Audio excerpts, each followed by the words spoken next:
नमस्कार, शिक्षा समाचार में आप सबों का स्वागत है। और आज हम शिक्षा समाचार में बात शिक्षा विभाग और सरकार के उस रवैये की करने जा रहे हैं जिस रवैये से लोगों का आक्रोश, खास करके छात्रों का आक्रोश बढ़ता जा रहा है। देखिए, भले यहाँ के सिस्टम में बैठे हुए लोग निश्चिंत हैं कि बिहार और इस देश में नेपाल, बांग्लादेश और श्रीलंका जैसी घटनाएं नहीं घट सकती, लेकिन सिस्टम का जो रवैया है, याद रखिएगा, इससे भी बुरी स्थिति का सामना आप लोगों को करना पड़ेगा। जो मनमानी आप लोग करते हैं ना, वो मनमानी का कह सकते हैं कि इलाज हो जाएगा। सर सुनिए ना सर, एक मिनट सर, हम लोग लाइब्रेरियन के लिए आप जो नोटिस दिए थे, अभी तक इसका कोई प्रोटेक्शन नहीं आया सर। बिहार लाइब्रेरी का कब तक होएगा? प्रणाम सर, कब तक होएगा ये बताइए सर। लाइब्रेरियन के आपने बताया था कि 6500 हमने पद निकालेंगे सर, वो अभी तक उसका नोटिफिकेशन आया नहीं है सर। एक मिनट सर, ए स्टेट के भी आपने जारी कर दी है, TRE 4 के भी जारी किया, लेकिन एलेट के अभी तक कोई सूचना नहीं है। ठीक है ना, हो जाएगा सर। हम लोग इसी के लिए आए थे सर, हम लोग सर इसी के लिए आए थे। ठीक सर, आपका सम्मान है, लेकिन सर आपने प्रशासन जी सर बोलिए। आपके डेलीगेशन को कम से कम 20 टाइम मिलवाया गया है, ठीक है, और मिलवाने के बाद जो आपको परिणाम मिला है वो आप खुद जानते हैं। इसीलिए आपको यहाँ तक आने की अनुमति नहीं है, और जो आपको हर जगह से परिणाम और जवाब मिला वो आप अच्छी तरह से सर एक मिनट हमें भी बोलना दिया जाए। आज भी BPSC का प्रेस कॉन्फ्रेंस हुआ, उसमें कुंदन कुमार बोले कि हम रिजल्ट जारी करने के लिए तैयार हैं। सर ये तो सर बच्चों के साथ धोखाधड़ी है, बच्चे क्वालिफाई है। यही एग्जाम में Tier 1 का उससे सप्लीमेंट्री दिया गया। आप सर 6 बच्चों को जेल भेजवा दिए बेवजह का। क्या ये बच्चे उपद्रवी है? 6 बच्चों को अपने जेल भेजवा दिया सर। बोलेगा सर अरे श्याम एक मिनट सर, 6 बच्चों को आपके कहने पे जेल भेजा गया, क्या वो बच्चे उपद्रवी थे? जवाब है सर आपके पास? यहाँ पर आए तो सर ये बताइए इस लोकतांत्रिक देश में लोकतांत्रिक तरीके से करने के लिए भी गर्दनीबाग में कौन जनप्रतिनिधि चाहते हैं हमारी बात सुनने के लिए? सतर्क और अभी भी संभलने का वक्त है।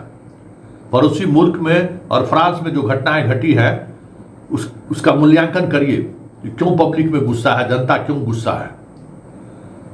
बेहतर समझने और का मौका मिला है। इन घटनाओं का अध्ययन कीजिए कि क्यों ऐसा हो रहा है। TRE 3 के स्टूडेंट आज जिस तरीके से सड़क पर उतरा और जो व्यवहार किया गया पुलिस के द्वारा, कल जिस तरीके से सीट बढ़ाने को लेकर सड़क पर स्टूडेंट उठा और आप उस पर लाठी डंडा चला के पीट दिए, पकड़ के 11 बजे रात तक बिठा के रखे। नेपाल और बाकी देश का में जो कुछ भी घटनाएं घटी है ना, उसको इसी तरीके से जो है सो थोड़ा अध्ययन कीजिए कि क्यों विस्फोट हुआ। यह देश भी और यह स्टेट भी कहिए तो ज्वालामुखी पर है। अब जब ज्वालामुखी विस्फोट हो जाए, क्योंकि रवैया अगर आप लोग नहीं बदले तो फिर बहुत मुश्किल हो जाएगा। TRE 3 वाले को आप TRE 4 ले रहे हैं, लेकिन TRE 3 वाले को जो सीट वैकेंट रह गया वहां आप सप्लीमेंट्री रिजल्ट क्यों नहीं देंगे भाई? क्या मनमानी है? इसमें बहुत सारे ऐसे स्टूडेंट होंगे जिसको दोबारा मौका नहीं मिलेगा, और सप्लीमेंट्री रिजल्ट का जो आधार है वो आधार तो बनता है, लेकिन अपनी मर्जी। और कोर्ट भी ऐसा है कि सरकार के किसी फैसले के खिलाफ जाइए कोर्ट तो कोई सुनवाई नहीं है, महीनों लगेगा, वर्षों लगेगा। और बहुत सारे ऐसे तो मामले हैं जिस मामले में जब सरकार फंसती हुई दिख जाती है तो दोबारा कोर्ट में तारीखें नहीं आता है। तो कर लीजिए मनमानी जितना करना है। उस दिन इतिहास जब दोहराएगा पड़ोसी मुल्क जैसा, ये मत कहिएगा कि देखिए लोग सड़क पर क्यों उतर रहे हैं। आत्मचिंतन करिए जनाब, कोर्ट में बैठे हुए जज साहब लोग हो या प्रशासनिक पदाधिकारी या नेता लोग, आत्मचिंतन करिए। ये आत्मचिंतन का वक्त है, नहीं तो बहुत मुश्किल होगा। ये कोरोना की तरह फैल रहा है और किसी भी दिन कुछ भी हो सकता है।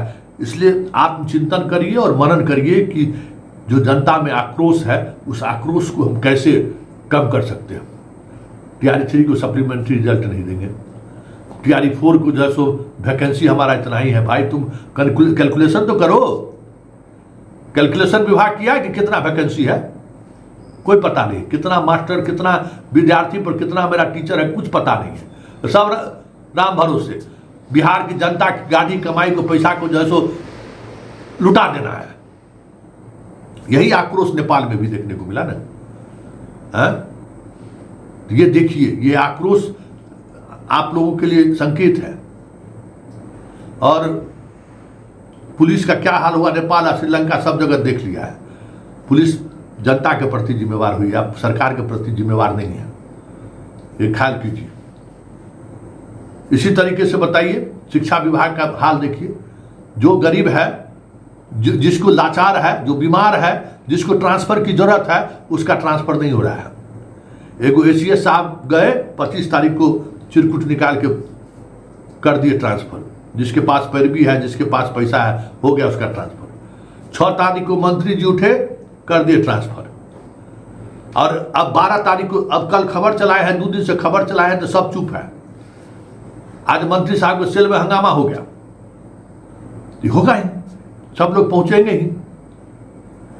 12 तारीख को सब शिक्षकगण याद रखिएगा, 12 तारीख का दिन महत्वपूर्ण दिन है। उस दिन याद रखिएगा कि कोई ट्रांसफर अगर करे तो तुरंत हमको सूचना दीजिएगा, हमारी नज़र है। वैसे 12 तारीख तक हमको लगता है 12 तारीख को पूरे बिहार में DM की अध्यक्षता में स्थापना की बैठक भी होने वाली है। खबर जिस तरीके से आ रही है, पटना में वो तिथि निर्धारित हो गया है। बिहार में भी हमको लगता है 12 तारीख तक बैठक सब जगह हो जाएगा। लेकिन नज़र रखना है। एक बात समझ लीजिए सुनील कुमार जी, शिक्षा मंत्री जी, इस बात को समझ लीजिए कि बिहार जहां खड़ा है ना, वो भी ज्वालामुखी पर है। पारदर्शिता बरतिए, मजबूर मत करिए छात्रों को। ये अलग बात है कि इस प्रदेश और इस देश का मिजाज बदल गया है। छात्र के पिता माँ सब जाति धर्म मजहब पर अभी सब भटका हुआ है, भारत पाकिस्तान और हिंदू मुसलमान। नहीं तो 1974 और 77 से बुरी स्थिति से देश गुजर रहा है। और बिहार का तो कहना ही जुदा है। कौन सा ऐसा परीक्षा हो रहा है जिसमें गड़बड़ी नहीं हो रही है, पैसे वाले का नहीं हो रहा है। अभी इतना दिन से हम लोग हल्ला कर रहे थे, खबर चला रहे थे, तो 2 कोचिंग वाला को पकड़ा है लोग। वो कोचिंग वाला ऐसा है रामकृष्णा नगर का पंकज और गौतम, जिसको कोई नहीं जानता है। और हम लोग जिसके बारे में चला रहे हैं, सबको पता है कि कहाँ बिहार में सबसे ज़्यादा किस इलाके में सिपाही दरोगा का बहाली का परीक्षा का वैकेंसी सब से ज़्यादा कहाँ पढ़ाई होता है, वहाँ नज़र नहीं है। तो यही पब्लिक देखती है, डिस्क्रिमिनेशन आप कैसे कर रहे हैं। तो यही गुब्बारा बन के फूटता है।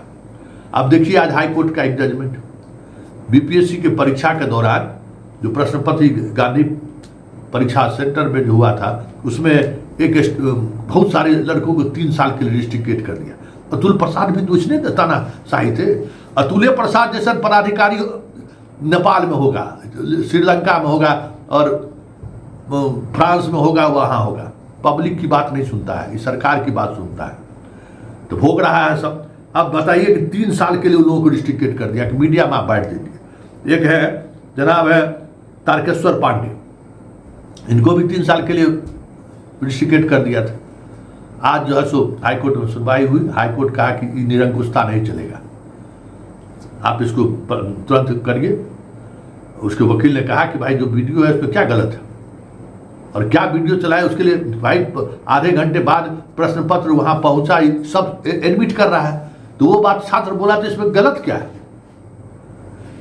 तो लेकिन आजकल कोर्ट में बेचारे के वकील को कहना पड़ा कि वीडियो को तोड़ मरोड़ कर चलाया गया। अरे भाई जो बोला वही चलाया तो गुनाह क्या है। लेकिन आजकल तो सब कुछ चल रहा है। तो आज की घटनाओं से जो चीजें सामने आ रहा है, हम तमाम सिस्टम में बैठे हुए लोगों से हम आग्रह करेंगे कि पड़ोसी मुल्क में जो घटना घटी है या दुनिया में जो घटना घट रही है, उससे सबक लेने का वक्त आ गया है। और अगर सबक नहीं लेने की स्थिति में है तो फिर आज हो चाहे 10 बरस बाद हो या 20 बरस बाद हो, यह देश भी देखेगा यही चीज देखेगा, याद रखिएगा। क्योंकि इस सिस्टम ने जनता जो जनता के गाड़ी कमाई से पूरा सिस्टम चल रहा है, जिस जनता के वोट पर सरकार चल रही है, उसमें आज भी जनता के लिए तनिक भी कुछ भी नहीं है। और यही जो कह सकते हैं कि भेदभाव है ना, गुस्सा का कारण है। चलिए, शिक्षा समाचार में इतना ही, जारी रहेगा। फिलहाल इजाजत दीजिए, नमस्कार।